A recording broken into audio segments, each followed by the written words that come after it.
स्वयंपाकात स्वादाची जान, डीएम मसाले तुमच्या घराची शान. छत्रपती शासन महिला गृह उद्योग कबनूर इचलकरंजी घेऊन येत आहेत अस्सल परंपरेची मराठमोळी चव म्हणजेच डीएम मसाले. मटन मसाला, चिकन मसाला, धणे पावडर, गरम मसाला, बिर्याणी मसाला, तिखट चवदार मसाले आणि चटणी म्हणजेच डीएम मसाले.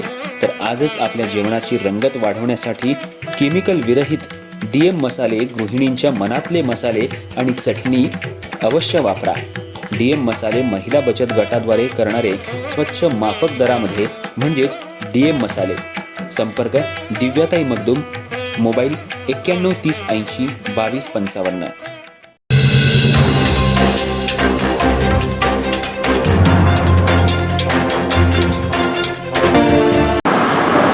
काल महासभा झाली. महासभेमध्ये पाण्याच्या विषयावर विशेष सभा घेतली होती आणि त्या दरम्यान झालं कसं, एक 2-3 प्रश्न विरोधकांचे म्हणजे मी काल बाईट घेतली की चुकीचं चाललं आहे. म्हणजे महासभेमध्ये ज्या पद्धतीने महासभा कशासाठी घेतली जाते, मोठमोठ्या विषयाचे निर्णय घेतले जातात, यासाठी महासभा असते.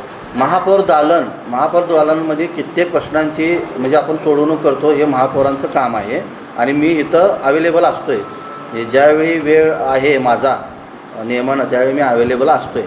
पण महासभेमध्ये चाललं आहे कसं की चुकीच्या पद्धतीनं आकडे सादर करणं, चुकीच्या पद्धतीनं वक्तव्य करणं, म्हणजे की त्याला काही अर्थ नाही आहे. मला असं वाटतं आहे की महासभेमध्ये काय तर बोलायचं, त्याचा इश्यू करायचा, त्याचा रील करायचा आणि रील करून व्हायरल करायचा, जेणेकरून मोबाईलला, FBला, इन्स्टाला वगैरे रील करण्यासाठी महासभेमध्ये येतात. मला असं म्हणायचं आहे, म्हणजे विरोधी पक्ष नेते आणि ह्याच्यासाठी म्हणजे तो एक सेल्फी पॉईंट झाला आहे.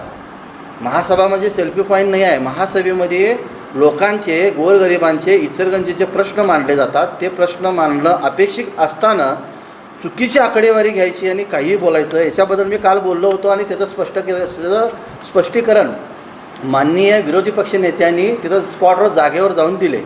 ज्यावेळी त्यांनी सभेमध्ये बोललं की प्लॅन्टमध्ये, फिल्टर प्लॅन्टमध्ये 10 मोटरी चालू आहेत, त्याच्यावर आमचे माननीय गटनेते चोपडे साहेबांनी आक्षेप घेतला आणि सांगितलं की 19 पंप चालू आहेत. त्याची खातरजमा करण्यासाठी अधिकाऱ्यांना आम्ही बोलवलं. खरं अधिकाऱ्यांनी सांगितलं की योग्य माहिती दिली की 19 पंप चालू आहेत. मग त्यावेळी आक्षेप घेतला की विरोधी पक्षनेत्यांनी की आम्हाला तुम्ही 10 सांगितला आहे आणि त्यांना 19 सांगितला आहे. हा त्यांचा प्रश्न आहे. मग त्यांनी ती खात्री करण्यासाठी जागेवर गेले आणि जागेवर गेल्यानंतर त्यांनी पाहणी करून ही बाईट दिली. माझ्याबद्दल त्यांनी असं म्हणलं गेलं की नाही, एवढ्याच तुम्ही येऊन बघा. मी आता जाऊन बघितलं आहे. त्याच्या ह्याच्यामध्ये 19 मोटरी आपल्या तिथं आहेत चालू, त्यामधल्या 3चं काम चालू आहे. त्याच्यानंतर हा झाला मोटरीचा विषय. त्याच्यानंतर त्यांनी काढला होता विषय दानोळीची जी वारण्याची योजना आपली होती, त्यामध्ये 14 करोडचा विषय काढला होता आणि त्यामध्ये तर बहादराने असं त्यामध्ये माननीय म्हणजे सदस्यांनी काही सदस्यांनी त्यामध्ये वक्तव्य केलं की 14 करोड आपण ते वसूल केले पाहिजेत. 14 करोड रुपये महापालिकेनं दिलेले आहेत आणि ते व्याजासहित आपण वसूल केले पाहिजेत. मलाही थोड्या काळासाठी मला असं वाटलं की 14 करोड आमचे असेल तर आम्हाला घेणं, म्हणजे आम्हाला घेतलं तर काय तर नागरिकांची कामं होतील अशा हिशोबाने मी सुद्धा होतो. पण ज्यावेळी अधिकाऱ्यांनी सांगितलं की ते 14 करोड रुपये आपण समजा कुठली तर परमिशन घ्यायची असेल तर परमिशन घ्यायची, एक काय तर मागणी करायची असेल, नावावर करायचं असेल तर जसं तुमची मागची देणी फेडा असं ज्यावेळी आपल्याला म्हणलं जाते, कुठलंही समजा आता इलेक्शनला उभारल्यानंतर जर इलेक्शनचं तिकीट पाहिजे असेल तर काय म्हणतात की मागची देणी फेडा आणि मग तुम्हाला आम्ही नो ऑब्जेक्शन देतो. तशा पद्धतीनं नो ऑब्जेक्शन घेण्यासाठी आपली जी थकबाकी होती 14 करोड रुपये ती महापालिकेनं भरली होती. पाटबंधारे खात्याची 14 करोड रुपये ती भरली होती. तर ह्याने त्याला वेगळं वळण काय दिलं, म्हणजे यांना माहिती नाही आहे. म्हणजे ह्यांनी माहिती कशी दिली की त्या योजनेसाठी आपण पैसे भरले आणि ते परत घ्यावे. मला विनंती आहे की तुम्ही असं करू नका. अशा पद्धतीची चुकीची माहिती घेऊन चुकीची माहिती सभागृहामध्ये तुम्ही सादर करू नका. हे तुमचं तिथं चुकलं आहे. त्याच्यानंतर विरोधी पक्षनेत्यांनी हे सांगितलं की 12 ते 15 वर्षामध्ये 400 ते 425 करोड रुपये पाणी पुरवठ्यावर आपल्याला खर्च आला आहे. मान्य आहे, 12 ते 15 वर्षामध्ये पाणी पुरवठ्याला तेवढा आपला खर्च आलेला आहे. मग त्यांचं म्हणणं काय होतं की हे खर्च जर तुम्ही पूर्णपणे जर एवढा खर्च जर झाला आहे तर ह्याच्यामध्ये कुठल्या तरी योजना आपली दुसरी नवीन पूर्ण झाली असती. मग मला सांगा, हे पैसे आपण 12 ते 15 वर्ष साठवायचं आणि 12 ते 15 वर्ष साठवायचं आणि मग ती कुठली तरी योजना अंमलात आणायची. मग 12 ते 15 वर्ष लोकांना प्यायला काय द्यायचं? पाणी लागतंय का नाही? 12 ते 15 वर्षाचा खर्च जर आम्ही आत्तापर्यंत ठेवला असता तर लोकांना पाणी द्यायचं कुठलं? बिगर पाण्याचं लोकांना ठेवायचं काय?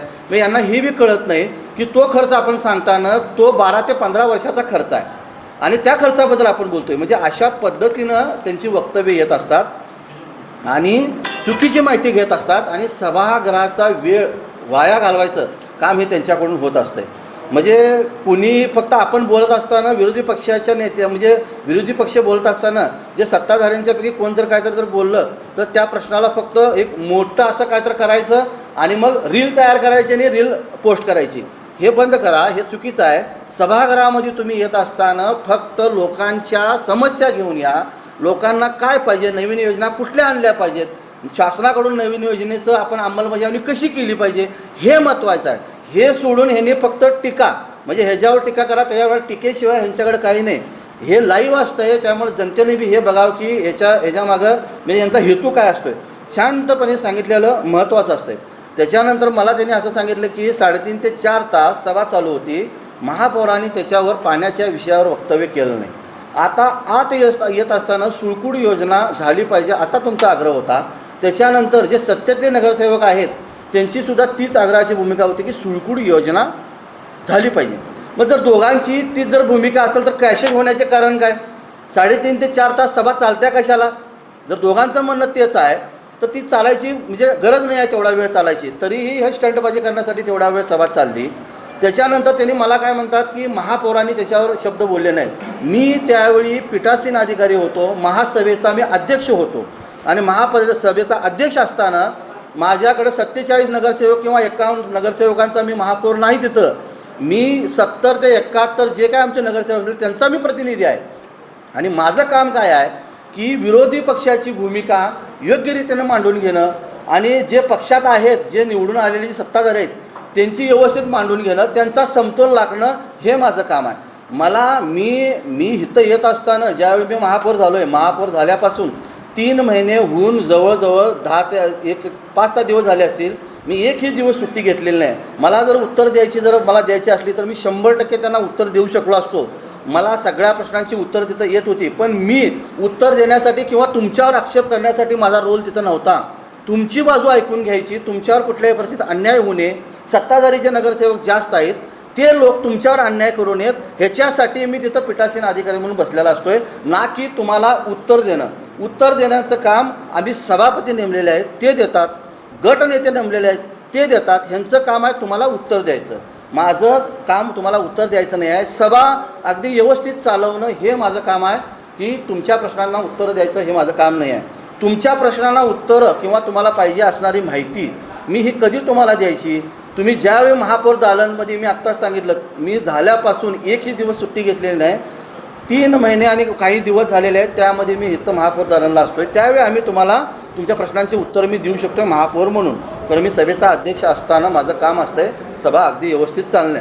मला आता ह्याच्या परत असं म्हणायचं आहे की विरोधी पक्ष नेत्यांचं म्हणजे बोलणं किंवा काय हे अतिशय चांगलं आहे, मला त्याच्याबद्दल म्हणायचं नाही. मुद्देसूद बोलतात, चांगलं बोलतात, पण त्यांना जी लोक माहिती पुरवतात त्यांना मला विनंती आहे, म्हणजे विरोधी पक्ष नेत्यांना माझी विनंती आहे की त्यांना जे लोक माहिती पुरवतात ही चुकीची माहिती पुरवतात. त्यामुळे विरोधी पक्ष नेत्यांना माझी विनंती आहे, जे आकडे येतात, जे तुम्ही बोलणार आहात ते जबाबदारीनं बोला, त्याची पूर्णपणे सगळी माहिती घ्या. कारण तुमच्या शब्दाला वेटेज आहे. महासभेमध्ये विरोधी पक्ष नेत्यांनी जे बोलतात त्याला वेटेज असतं आहे. त्यांचे शब्द खोटे पडू नयेत याची तुम्ही काळजी घ्या. परत येताना महासभेमध्ये फक्त जनतेच्या प्रश्नावर आपण बोललं पाहिजे, ना की सेल्फी पॉईंट म्हणून त्याचा वापर त्या सभागृहाचा करायचा.